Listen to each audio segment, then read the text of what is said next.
Welcome to the Book Reading and Summaries channel. Think and Grow Rich, the timeless code of wealth and mind power. Whatever the mind can conceive and believe, it can achieve. Those words were more than a quote. They were a promise. The year was 1908. A young journalist named Napoleon Hill sat across from one of the richest men alive, Andrew Carnegie. Carnegie was a steel magnate, a self-made billionaire in the age of industrial titans. But that day, he didn't talk about money. He spoke about a secret. Carnegie told Hill that there existed a simple, powerful formula, a way of thinking that every successful person in history had used, whether they realized it or not. It was a philosophy of success that turned ordinary minds into extraordinary forces. Then he gave Hill a challenge. Devote 20 years of your life to studying the most powerful and successful people in America. Discover this secret and share it with the world. Hill accepted. And for the next 2 decades, he interviewed over 500 of the greatest minds: Thomas Edison, Henry Ford, Alexander Graham Bell, Theodore Roosevelt, and many more. He found patterns, repeated behaviors, ways of thinking, inner beliefs that separated the successful from the ordinary. In 1937, after 20 years of study, he published his findings in one of the most influential books ever written, Think and Grow Rich. The Secret Within the Mind. The book isn't just about money. It's about mind power, the ability to turn thoughts into reality. Napoleon Hill believed that thoughts are energy, living forces that shape the world around us. When focused with faith, emotion, and persistence, they attract their physical equivalents. He called it the law of attraction, long before that term became famous. To grow rich, in wealth, love, success, or happiness, you must first grow rich in your mind. And to do that, Hill revealed 13 timeless principles, the blueprint that built millionaires, leaders, and dreamers for nearly a century. Chapter 1. Desire, the starting point of all achievement. Every empire begins with a single spark, desire. Hill wrote, "The starting point of all achievement is desire. Keep this constantly in mind. Weak desire brings weak results. Look at any great achievement, a company, a song, a revolution. It began with a burning obsession, not a wish.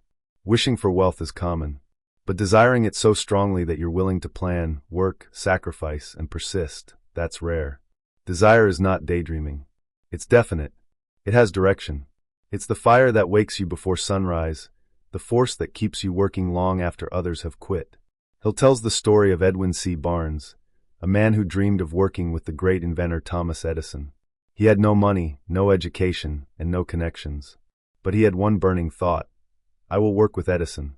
He didn't know how, but he believed it completely. Barnes traveled to Edison's office and asked for a job. The inventor looked at this determined stranger and hired him, not as a partner, but as a low-level clerk. Years passed. Barnes never gave up. Then one day, Edison launched a new invention, the Edison dictating machine. None of his salesmen believed in it. Barnes saw his chance. He offered to sell it, and succeeded beyond anyone's expectations. Edison later said, "That man became my business partner because he thought himself into partnership." Barnes' story is proof of Hill's first lesson.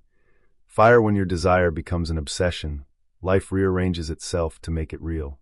Chapter 2. Faith, believing before seeing. Faith is the bridge between thought and reality. Hill describes faith not as religion, but as a state of mind, a vibration of confidence that links your thoughts to the universe. He writes, "Faith is the eternal elixir which gives life, power, and action to the impulse of thought." To create faith, you must learn autosuggestion, feeding your mind with repeated, positive commands until your subconscious accepts them as truth. Every day, Hill suggests repeating affirmations like, "I know I have the ability to achieve my definite purpose in life. I demand of myself persistent, continuous action toward its attainment." At first, your conscious mind may doubt it, but repetition, backed by emotion, carves those beliefs into your subconscious until faith becomes automatic. That's when miracles begin. Faith transforms desire into its physical equivalent. When you believe with emotion and persistence, unseen forces start moving.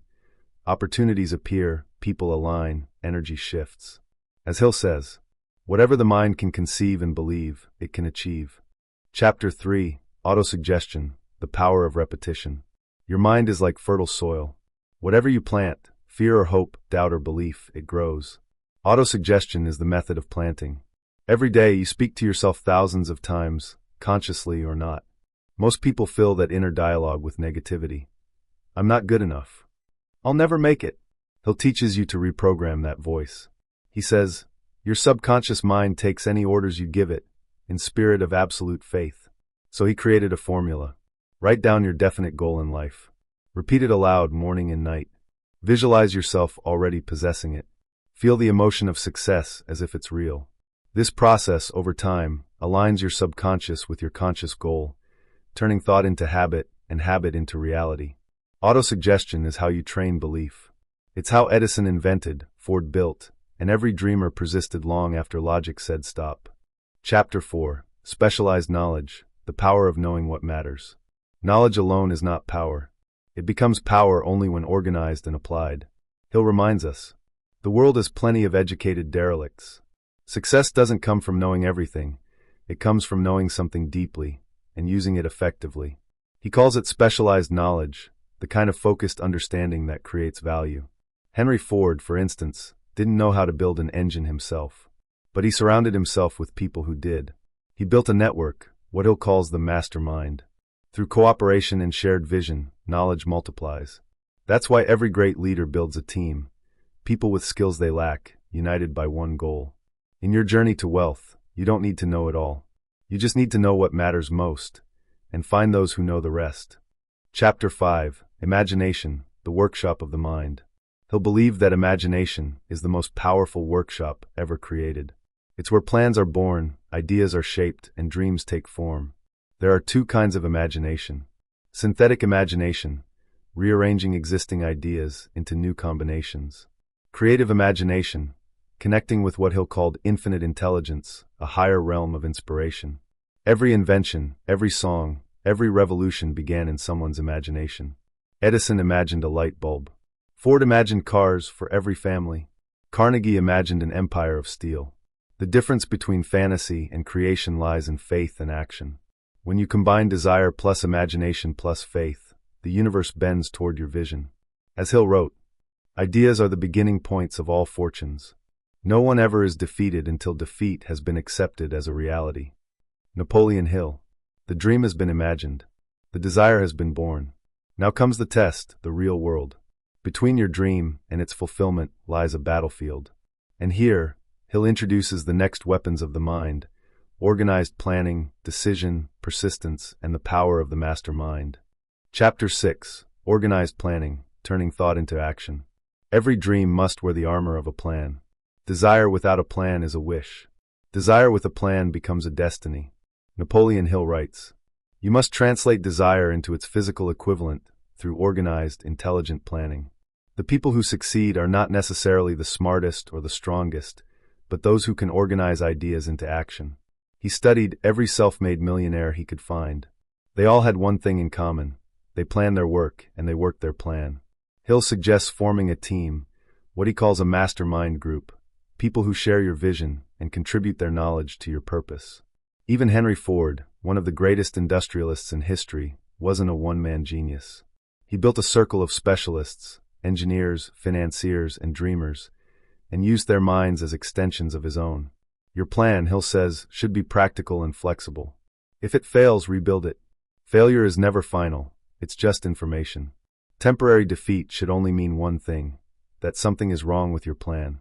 Keep refining until your plan fits your purpose like a key fits a lock. Chapter 7. Decision, the Mastery of Procrastination. If planning is the body of success, decision is its heart. Hill's research revealed that every successful person makes decisions quickly and firmly, and changes them slowly, if ever.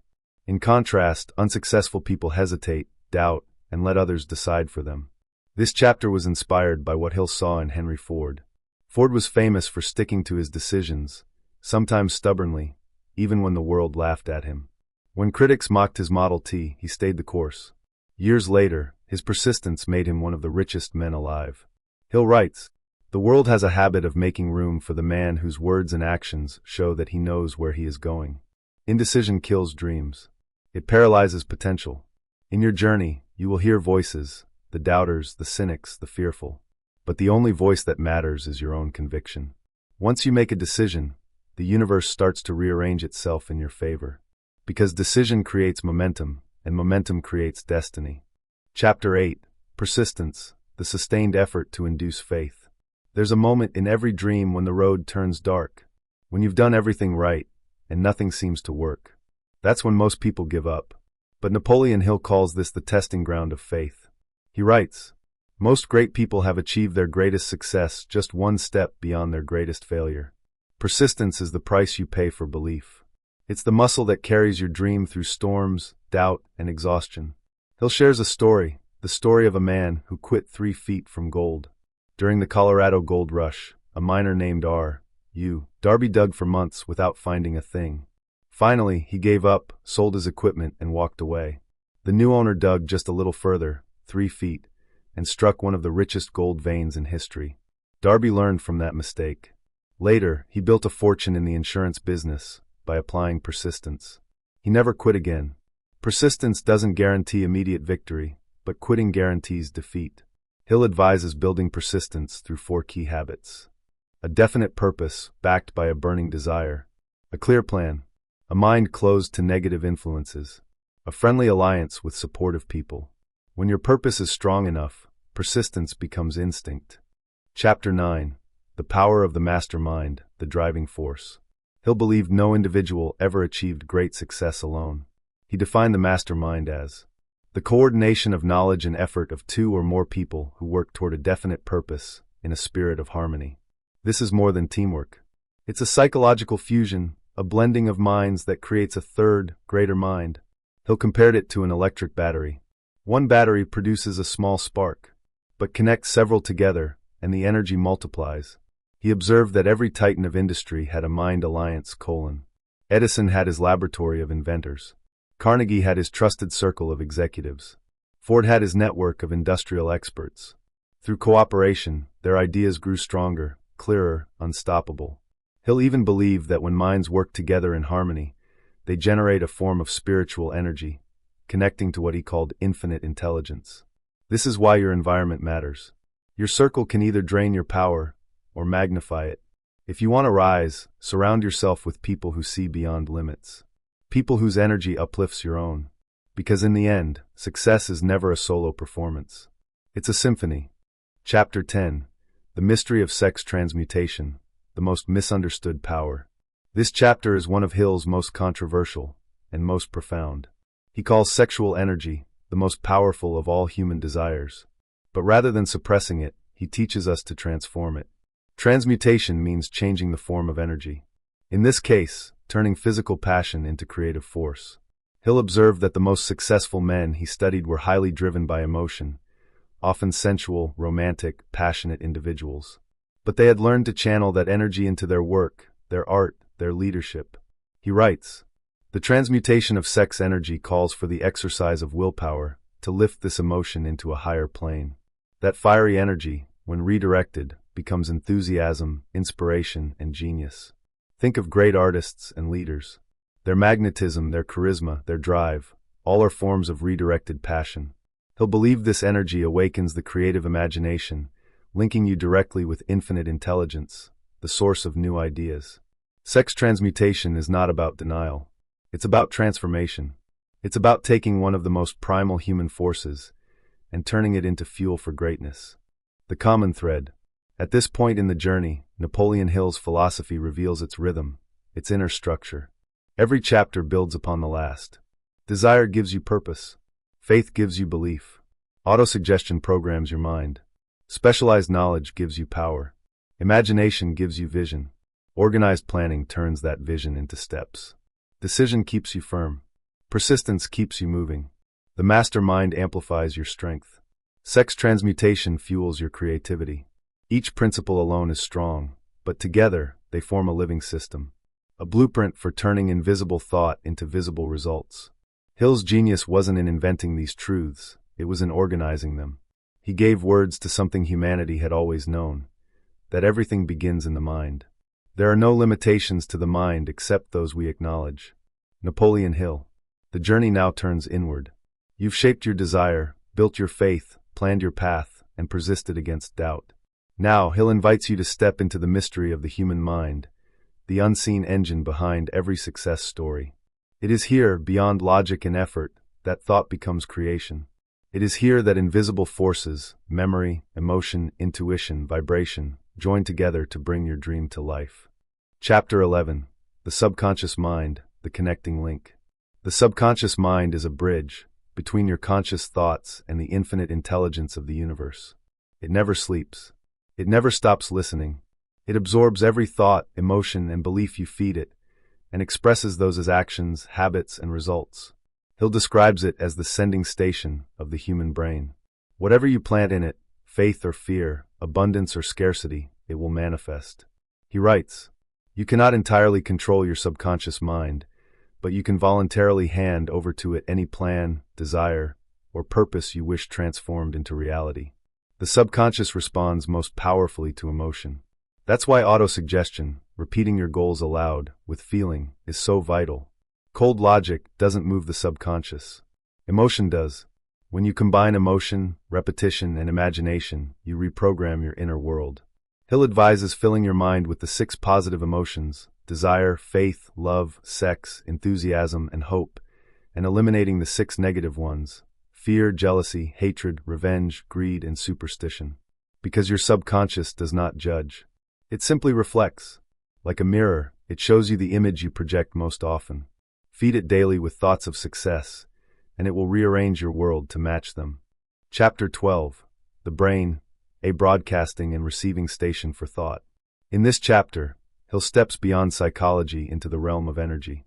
He claims the human brain functions like a radio, both a transmitter and receiver of thought frequencies. When you concentrate on a desire with strong emotion, your brain sends out vibrations. Those vibrations attract similar thoughts, from other minds, from the collective field of consciousness, from infinite intelligence itself. Modern science would later echo this with discoveries about brain waves, resonance, and the law of attraction. But in 1937, Hill wrote of it as revelation. He said, "Every human brain is capable of picking up vibrations of thought released by other brains. This is why your environment, your friends, and your mastermind group matter so deeply. Their thoughts mingle with yours. Their energy tunes your frequency. If you're surrounded by doubt, you'll start to doubt. If you're surrounded by faith, you'll start to believe. It's not magic, it's resonance. And when several minds harmonize toward a single purpose, Hill believed they create a psychic amplification, a force stronger than any individual could produce alone. In that state, ideas flow faster, inspiration strikes deeper, and success accelerates. Your brain becomes a magnet, attracting the people, opportunities, and circumstances that align with your dominant vibration. In other words, you don't chase success, you attract it. Chapter 13. The Sixth Sense, the Door to the Temple of Wisdom. Everything leads here. The final principle, the most mysterious of all, the sixth sense. Hill calls it the gateway to infinite intelligence, a kind of spiritual intuition that reveals answers without reasoning. He describes it as the blending of the 5 physical senses with the infinite intelligence of the universe. In simpler words, it's your intuition, the quiet whisper that guides you when logic cannot. Throughout history, geniuses and inventors have credited this sense. Edison said ideas came through intuition. Lincoln often spoke of inner voices, guiding his toughest decisions. Joan of Arc claimed divine guidance in her mission. Hill insists this power is real, but it awakens only after you master the other 12 principles. When your mind is disciplined, your emotions harmonized, and your purpose clear, the sixth sense begins to operate automatically. It's that moment when you just know what to do, when answers seem to appear out of nowhere.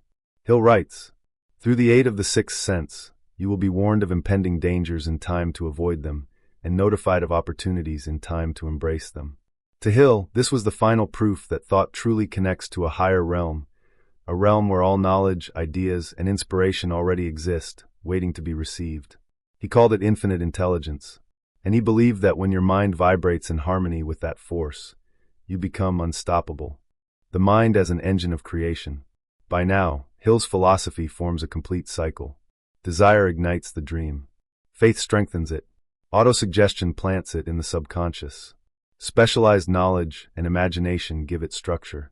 Organized planning, decision, and persistence bring it to life. The mastermind multiplies its power. Sex transmutation fuels its creativity. The subconscious, the brain, and the sixth sense connect it to infinite energy. Hill's message is clear. Everything, Every fortune, invention, empire, or miracle begins as a thought. But only thoughts mixed with faith, emotion, and action take physical form. All thoughts which have been mixed with emotion and faith begin immediately to translate themselves into their physical equivalent. Your mind is both the seed and the soil. Whatever you plant, it grows. So plant wisely. The spiritual dimension, infinite intelligence. Hill never claimed to fully understand infinite intelligence. He simply observed that when people acted in harmony with their highest purpose, strange coincidences occurred, doors opened, ideas appeared, and help arrived from unexpected sources.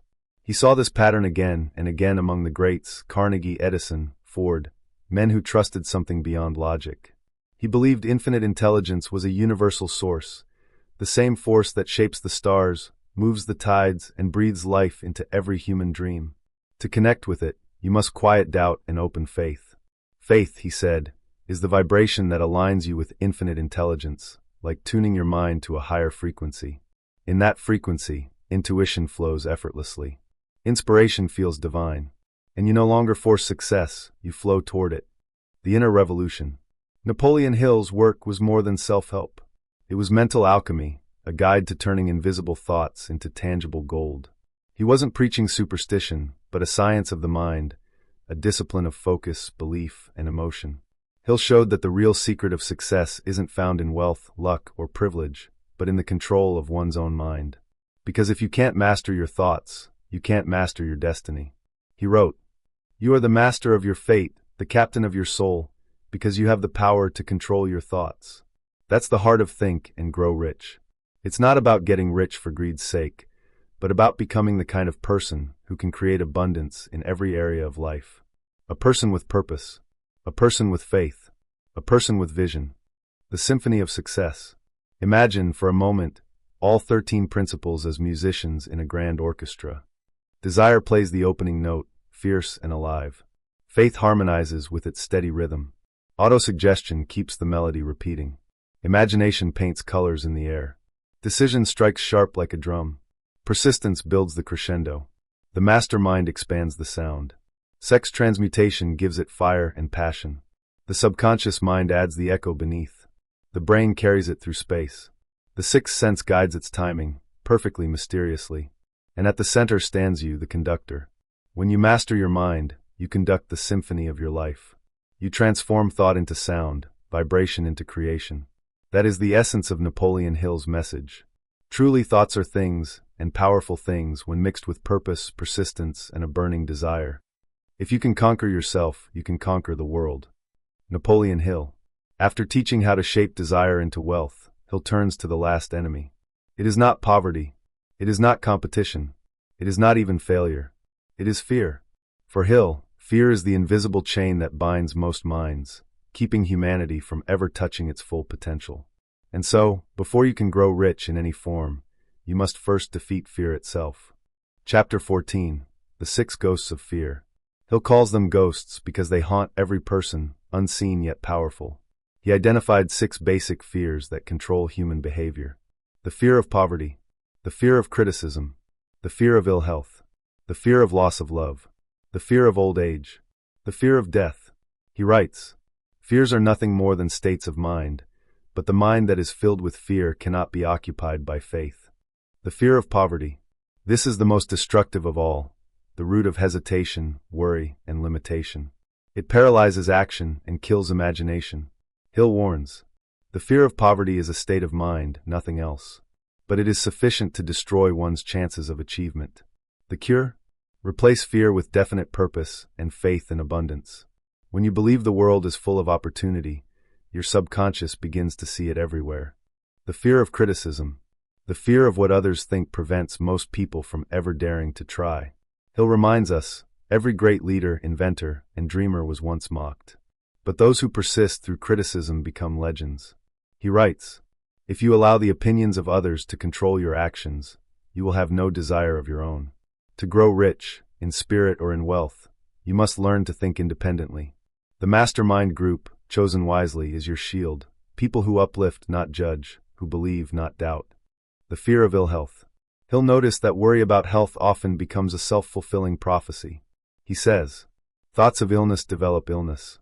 Fear of disease attracts disease. The mind-body connection, he believed, is undeniable. Faith, positive expectation, and gratitude strengthen the body just as surely as fear weakens it.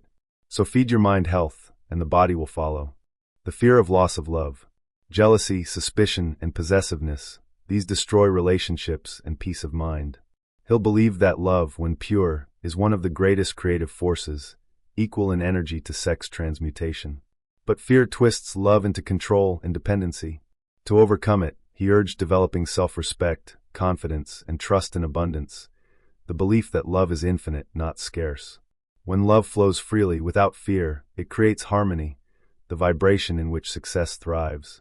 The fear of old age. Many see aging as decline, but Hill saw it as the beginning of wisdom. He wrote, "The greatest achievements of men come after they are past 40. Fear of aging steals joy from the present. But acceptance of time's flow brings peace, and the realization that every year adds new power to your mind and spirit. Age, he reminds us, is not a curse, it is your teacher." The fear of death. This is the deepest of all fears, the final ghost. Hill does not preach religion here. Instead, he invites reflection. He saw death not as an end, but as a transition, part of the eternal rhythm of creation. When one learns to live with purpose, death loses its power, because a meaningful life cannot be taken away. If you learn to live well, you will be prepared to die well. Fear of death is just fear of an unlived life. Mastery over fear. So, how do you defeat these ghosts? Hill gives one answer: understanding. To understand fear is to expose it to light, and what lives in light cannot haunt you. You defeat fear by action, by faith, and by focus on your definite purpose. Every time you act despite fear, its grip weakens. Every time you visualize success, your subconscious rewires toward courage. And courage, Hill insists, is not the absence of fear. It is the decision that something else matters more. The final lesson, the power within. As the book closes, Hill speaks directly to the reader, as if handing over a torch. He says that within every person lies a sleeping genius, a force of creation, waiting to awaken. But it will not wake until you demand it to. You must decide, once and for all, that your dream is not a fantasy, it is your destiny. Whatever the mind of man can conceive and believe, it can achieve. This sentence, repeated through generations, is the heartbeat of the entire philosophy. It is not merely a slogan, it is a declaration of human potential. The riches Hill speaks of are not just money. They are peace, confidence, purpose, love, and contribution. Money is only one reflection of a disciplined, faith-filled mind. The legacy of Think and Grow Rich. When Napoleon Hill finished his 20-year study of over 500 millionaires, commissioned by Andrew Carnegie, he realized something profound. The world's greatest achievers were not born with privilege. They were ordinary people who learned to think extraordinarily. They practiced focus, faith, persistence, and imagination until success became inevitable. His book, published in 1937 during the Great Depression, became a light in the darkness, teaching millions that the key to prosperity was already within them. Hill's philosophy inspired leaders, inventors, and entrepreneurs for decades. Earl Nightingale called it the greatest book ever written on success. Tony Robbins and Bob Proctor built their teachings upon it. Countless readers changed their lives by applying its 13 principles. But beyond all the fame, Hill's message remains timeless. Success is not found in the world, it's built in the mind. Epilogue, the inner kingdom. Close your eyes for a moment. Imagine the version of you who has already mastered these principles. The version who lives with clarity, courage, and conviction. You see him, or her, walking through life calm, purposeful, radiant. There is no panic, no fear, no confusion. Just quiet power. That person is not separate from you. That person is you awakened. Napoleon Hill ends with a whisper that feels like a challenge. The time will never be just right. Start where you stand. It's the same truth the greats knew all along. You don't need permission to rise. You only need to decide. And when you decide, truly decide, the universe moves with you. Because thought, when mixed with faith and desire, becomes an unstoppable force. You don't just think and grow rich. You think and become everything you were meant to be.